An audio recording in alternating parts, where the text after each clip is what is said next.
प्रेक्षक बंधूंनो, दुसऱ्या अध्यायाचा प्रारंभ करण्याच्या आधी म्हणजे तत्वज्ञानात प्रवेश करण्याच्या आधी प्राथमिक स्वरूपाच्या काही गोष्टी आपल्या समोर मांडाव्यात असा मानस आज आहे. प्रामुख्याने 3 प्रकारच्या मूर्ती आपल्या डोळ्यासमोर असतात, पण आपण सहसा त्याचा विचार करत नाही. त्यातल्या एकाच मूर्तीचा विचार करतो, ती म्हणजे मृण्मय. भगवंताच्या 3 प्रकारच्या मूर्ती आहेत. एकीला मृण्मय म्हणतात, एकीला वाङ्मय म्हणतात आणि तिसरीला चिन्मय म्हणतात. जे मृण्मय मूर्तीच्या दर्शनासाठीच पंढरपूरला जातात ते वारकरी साधक असले तरी ते 4थी पर्यंतचे साधक आहेत. साधन येतलं फक्त त्यांनी सुरुवातीचा भाग त्यांच्यामध्ये आहे असं आपल्याला लक्षात येईल.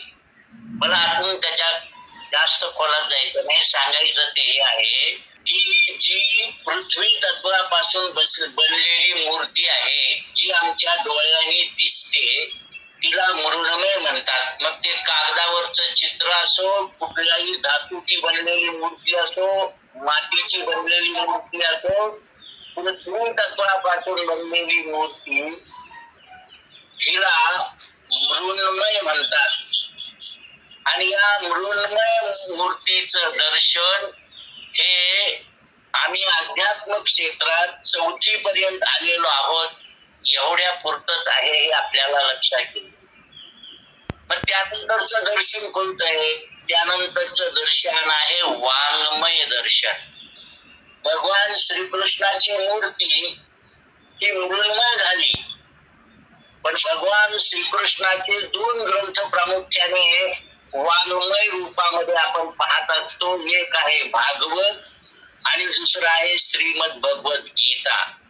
श्रीमद भगवत गीता ही भगवंताची वाङ्मयीन मूर्ती आहे. आता तुम्ही म्हणाल गीतेचं पुस्तक आहे, त्याला आम्ही फुल वाहिलं तर ते झालं मृण्मय. वाङ्मय दर्शन केव्हा होईल? तर भगवान श्रीकृष्णाने जे तत्वज्ञान सांगितलेलं आहे त्या तत्वज्ञानाचं अध्ययन करून त्याप्रमाणे आचरणाला सुरुवात करणे याला म्हणतात वाङ्मयीन दर्शन. आणि अशा प्रकारचं दर्शन फार BA पर्यंत चालतं असं म्हणायला हरकत नाही. प्राथमिक स्वरूपात आम्ही वाचत जातो, पण त्यातले अध्यात्माचे अर्थ जे आहेत मुख्य ते कळायला वेळ लागतो. परंतु आम्ही 4थीच्या वर येतो असं म्हणायला हरकत नाही. म्हणून वाङ्मयीन दर्शन हे साधारणपणे ग्रॅज्युएशन पर्यंत आहे की आम्ही यातले निरनिराळे प्रयोग आम्ही करतो, अध्ययन करतो, त्याप्रमाणे आचरण करण्याचा प्रयत्न करतो. याला म्हणायचं वाङ्मयीन दर्शन. त्याच्या पुढचं जे आहे ते आहे चिन्मय दर्शन. उदाहरण सांगायचं झालं तर स्वामी विवेकानंदांना रामकृष्ण परमहंसांनी सांगितलं की तू कालीमातेच्या मंदिरात जा, प्रत्यक्ष कालीमाता तुला दर्शन देईल. आणि मग गुरूंचा आशीर्वाद मिळाल्यानंतर रामकृष्ण परमहंसांच्या प्रेरणेने स्वामी विवेकानंद आत गाभाऱ्यात गेल्यानंतर गाभाऱ्याचं दार लावून घेण्यात आलं आणि नंतर चैतन्यमयी काली माता त्या ठिकाणी उभी राहिली आणि म्हणाली, नरेंद्र तुला काय मागायचंय ते माग. नरेंद्रने मागितलं ज्ञान, वैराग्य, विवेक आणि चारित्र्य. तो आत्ताचा भाग नाही, पण विवेकानंदांनी ज्या मूर्ती समोर मागितलं ती मूर्ती मृण्मय नाही, ती प्रत्यक्ष चिन्मय रूपाने, चैतन्य रूपाने त्यांच्या समोर प्रकट झालेली होती. आणि या दर्शनाला आपल्याला म्हणता येईल की आपण पोस्ट ग्रॅज्युएशन मध्ये प्रवेश केला. सांगायचं तात्पर्य, आणि मग या दर्शनानंतरच अंतिम दर्शन जे आहे ते नामदेवांच्या उदाहरणाच्या रूपाने आम्हाला पाहता येईल. लक्षात घ्या, नामदेव हे उदाहरण यासाठी विषय करण्यासाठी परिपूर्ण आहे असं आपल्याला म्हणता येईल. अगदी बालपणीच वडिलांनी सांगितलं पांडुरंगाला नैवेद्य दाखव, नैवेद्य नैवेद्य घेऊन गेला. पांडुरंग नैवेद्य खात नाही, कारण ती मृण्मय मूर्ती होती. परंतु नंतर त्याची भक्ती पाहून चिन्मय रूपाने त्याचा नैवेद्य खाल्ला. पण त्यानंतर नामदेवाच्या मनात पांडुरंग माझ्याशी दररोज बोलतो, मी त्याच्याशी बोलतो, या भावनेपुरतच म्हणजे चिन्मय दर्शनातच ते गुंतून राहिले. आणि म्हणून ज्या वेळा सर्व संत मंडळी जमली, त्या संत मंडळीमध्ये मुक्ताई खरोखरच नावाप्रमाणे मुक्त आहे. ती म्हणती या ठिकाणी आलेले जे संत आहेत यामध्ये सुद्धा पक्के मडके किती आणि कच्चे मडके किती, अशा प्रकारचं परीक्षा पाहण्यात आली आणि नामदेवाचं मडकं कच्च ठरवण्यात आलं. का बरं?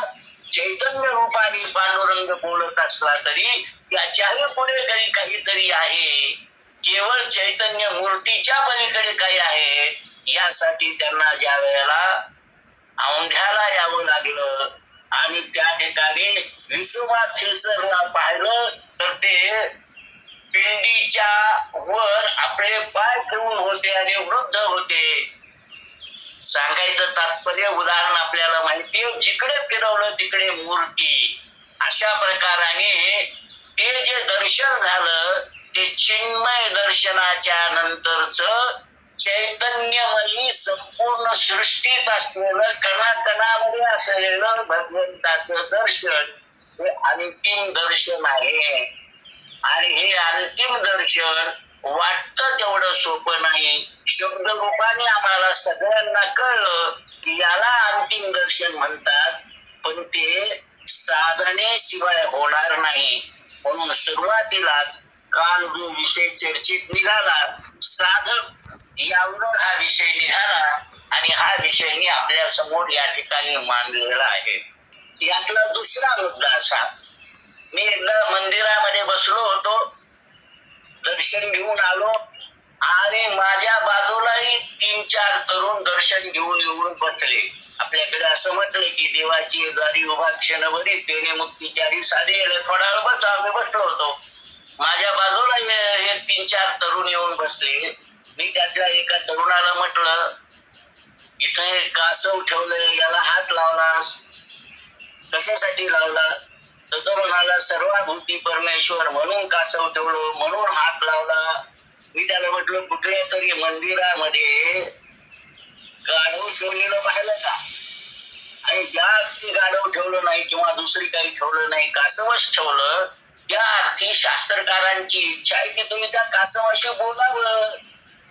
आणि मग कासवाशी बोलल्यावर लक्षात येईल, ते कासव म्हणतं, बाबा रे, तुला माझ्यासारखं दीर्घायुष्य व्हायचं असेल तर प्राणायाम कर, आणि भगवंताचं दर्शन घ्यायचं असेल तर माझ्यासारखं सर्व इंद्रियांवर विजय मिळव. तू मंदिरात आलास तरी तुझे घरचे विचार चालू आहेत, बाहेरचे कुठले तरी विचार चालू आहेत, ते सोडून देऊन सर्व इंद्रियांना नियंत्रित आणणं आणि भगवंतापाशी लावणं, हे ते कासव सांगतं. पण आम्ही त्याच्याशी बोलतच नाही. पुढे गेलं, घंटी वाजवली. मी त्याला विचारलं, बाबा रे घंटी का वाजवली? तर एक जण म्हणाला की मी आलेलो हे भगवंताला कळलं पाहिजे. मी त्याला म्हटलं, तू कोण 30 मार्खा लागला? सीटी के पाव में बांधे घंटा वो भी अल्लाह सुनता है. तू घरून पेढे घेऊन का निघाला, तिथपासून ते सगळं त्याला माहिती आहे. तुझा मुलगा पास झाला नसता तर पेढे घेऊन आला नसता, तेही त्याला माहिती आहे. मी आलो यासाठी नव्हे, तर मी मंदिरात आलोय आणि काही प्रमाणात माझ्या मनात निघणारे विचार चालू होते, ते विचार बंद झाले पाहिजेत. आणि ते ब्रह्मनादाचं प्रतीक आहे. घन असा आवाज ज्या वेळा ती घंटी करते, त्यावेळेला ज्या काही वेव्ज उत्पन्न होतात, त्या वेव्जच्या माध्यमामधून जो कोणी साधक आलाय, साधक सोडून इतरांच्या बाबतीत नाही, साधक आलाय, त्याच्या मनातले नकारात्मक विचार जाऊन दर्शनाची त्याची पार्श्वभूमी तयार होते. आणि त्यानंतर ज्या वेळेला तो दर्शनाला जाऊन मूर्तीच्या पायावर डोकं ठेवतो, आपोआप डोळे झाकतो. त्याला म्हटलं, बाबा रे डोळे का झाकले? आता त्याच्या लक्षात आलं आपलं चुकणार आहे, त्यामुळं मला माहित नाही. लोक झाकतात, मी झाकले म्हणून. लोकांनी झाकलेले केव्हा पाहिले? लोकांनी झाकलेले पाहिले नसले तरी आपोआप डोळे झाकले जातात. प्रक्रिया बरोबर घडली, अर्थ कळायला पाहिजे. त्याचा अर्थ असा आहे, नवद्वारे पुढे देवी, 7 द्वार या ठिकाणी आहे, 2 द्वार खाली आहे. या सगळ्यांची दृष्टी बाहेर आहे. डोळ्याला सिनेमा पहा वाटतो, कानाला सिनेमाचे गाणे ऐकावे वाटतात, तोंडाला नको ते बोलावंसं वाटतं. ते म्हणाले काया वाचा आणि मन या तिन्ही मिळून भगवंताच्या दर्शनाशिवाय दुसरा कुठलाही विचार मनामध्ये येता कामा नये. त्यावेळेला डोळे हे वर दिसणारे द्वार 9ला 9 द्वार बंद करायचे आहे. आणि अशी ज्या वेळेला 9ला 9 द्वार बंद होतील त्यावेळेला भगवंताच्या दर्शनाचं 10वं द्वार उघडलं जातं. हे लक्षात ठेवायचं.